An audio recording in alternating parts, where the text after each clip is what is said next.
ব্যক্তিগতভাবে একটা নির্বাচন করুক। আগামী বাংলাদেশটা এমনভাবে নির্মাণ হোক যেভাবে আমাদের নেতা তারেক রহমান বলেছে, নির্বাচনের পরে একটা সরকার হবে, সেটা হবে জাতীয় সরকার।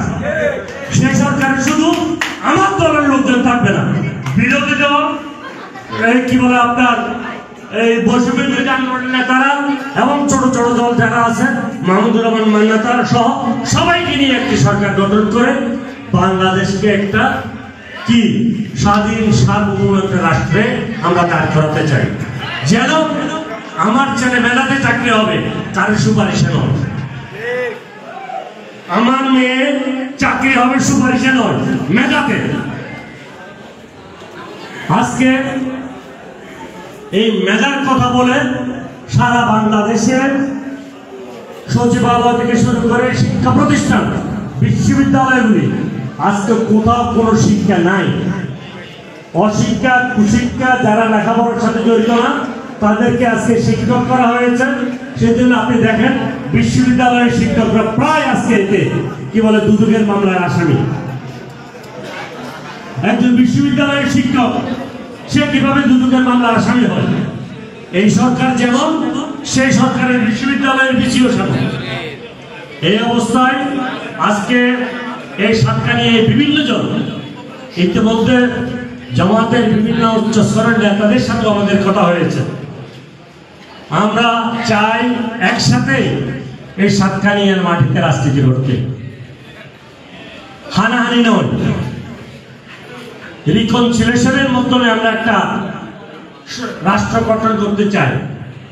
এই ক্ষেত্রে যদি আপনারা এটার ব্যর্থ হয়ে ঘটেন, শুধু একটা সাতকানিয়া নিয়ে কি আপনারা বাংলাদেশ সরকার ক্ষমতায় যাবেন? আরো আসন লাগবে না? এইটা যেমন আপনাদের কি বলে রেজিস্ট্রি করা সম্পত্তি নয়, এটা আমাদেরও রেজিস্ট্রি করা সম্পত্তি নয়, এটা হচ্ছে জনগণের সম্পত্তি। কালকে যে নির্বাচন হবে, ওই আওয়ামী লীগ বারহা হুদা বারহা নির্বাচন হবে না। এই নির্বাচনে আপনারা ভোট সেন্টারে যাবেন, যারা 30 বছর 18 বছর যারা ভোট দিতে পারেন নাই, ভোটার হওয়ার পরও তারা ভোট দিতে যাবে। তখন তারা তো চিন্তা করবে কাকে ভোট দিব। যে বালু দখল করে, যে রাস্তায় রাস্তায় হুমকি দেয়, যে গাছ দখল করে, তাকে ভোট দিব, নাকি যে এলাকার মানুষের কাজ করতে পারে তাকে ভোট দিব? এগুলি যেমন আমরা মাথায় চিন্তা করে, আমার নেতা যেমন মাথায় চিন্তা করে আমাদেরকে 31 দফা নিয়ে আপনাদের কাছে পাঠিয়েছেন, আপনাদের নেতারাও আপনাদেরকে সেই কথাগুলি বলবে। সুতরাং মানুষের ভালোবাসা অর্জন করুন। আমরা যেন আপনাদেরকে ভালোবেসে আগামীতে সাতকানিয়া যেন বিগত দিনে খুনের রাজনীতি এখানে প্রচলন ছিল, সেটা থেকে উঠে আপনাদেরকে যদি জনগণ ভোট দেয়, আপনাদেরকে আমরা নেতা নিয়ে এই এলাকায় কাজ করতে চান। সুতরাং আমার যারা নেতা, আমরা যদি আমার দলের কোনো নেতা যদি চাঁদাবাজি করে, এখানে শুধু চাঁদাবাজি না, চাঁদাবাজির সাথে কিঞ্চিত সম্পর্ক ছিল ঢাকা উত্তরের সভাপতির, পরিবহন শ্রমিকদের সাথে একটা সম্পর্ক, সেজন্য ঢাকা উত্তরের কমিটিও ভেঙে দিয়েছে। আপনারা কি জানেন? সুতরাং এই চট্টগ্রাম দক্ষিণের একটা কমিটি, সেই কমিটিটা কেন ভাঙছে জানেন? শুধুমাত্র স্বৈরাচারের সরকারকে সহযোগিতা করতে গিয়ে, তাদের গাড়ি বাঁচাতে গিয়ে তাদের কমিটি ভেঙে দিয়েছে। সুতরাং বিএনপি আগের জায়গায় নেই, স্থান পরিবর্তন করেছেন।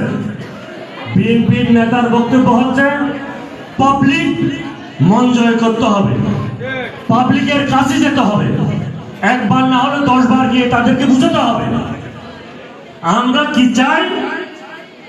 আমরা আমাদের চাওয়ার সাথে আপনাদের চাওয়ার মিল আছে কিনা, আপনাদের চাওয়ার সাথে আমাদের চাওয়ার মিল থাকলেই আপনারা ভোট দিবেন। আমাদের নেতা তারেক রহমান বাংলাদেশে আসবে অতি সত্বর।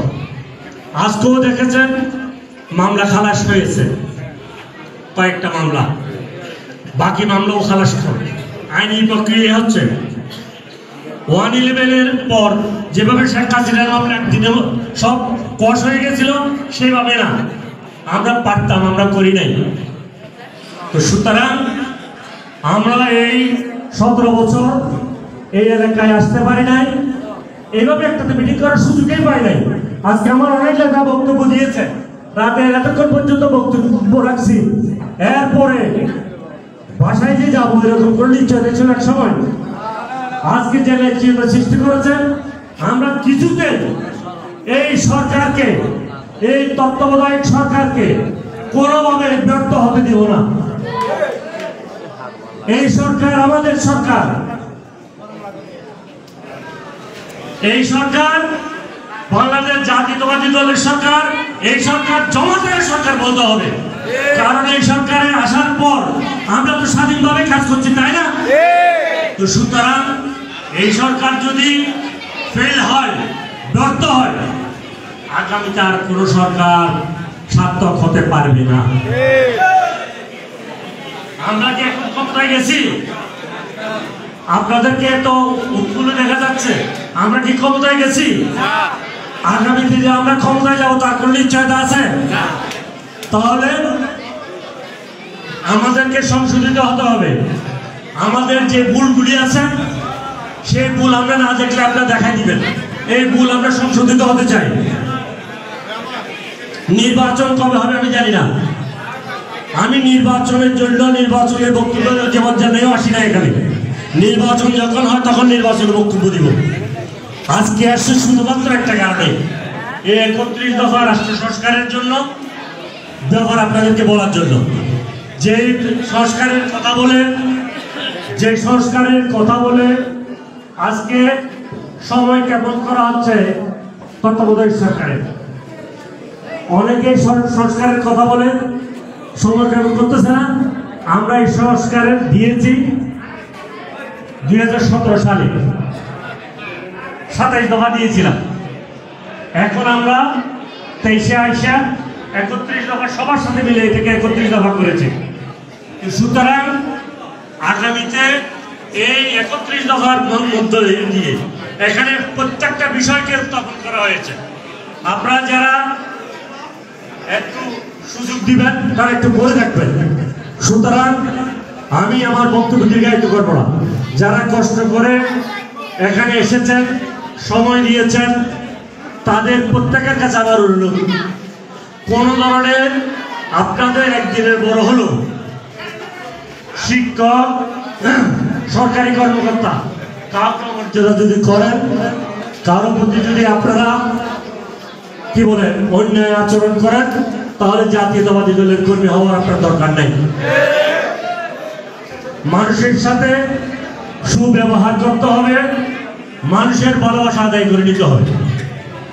আর যারা বিভিন্ন এই অঞ্চলের বিভিন্ন সুবিধা অসুবিধা যেগুলি আছে প্রশাসনের কাছ থেকে, উপজেলা প্রশাসনের কাছ থেকে আমাদের পক্ষে যেগুলি করণীয়, এখানে কয়েকজনকে দায়িত্ব দেওয়া হয়েছে।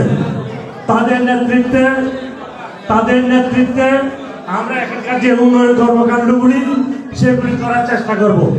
এবং আমি বলবো না প্রশাসনকে সব জিনিসগুলি আমাকে দিয়ে দেন, এখানে অর্ধেক জমাতকে দেন আর অর্ধেক বিএনপিকে দেন, এবং বিএনপির নেতা কর্মীরা এটাকে ভাগ বন্টন করে নিবে। 17 বছর তো টোটালি পাই নাই, এখন ভাগ বন্টন করে নিতে কোনো কষ্ট আছে, অসুবিধা আছে? আমি মনে করি অসুবিধা নেই। এবং উপজেলা প্রশাসন আমাদেরকে সহযোগিতা করতে প্রস্তুত, কিন্তু সহযোগিতা তো আপনাকে নিতে হবে।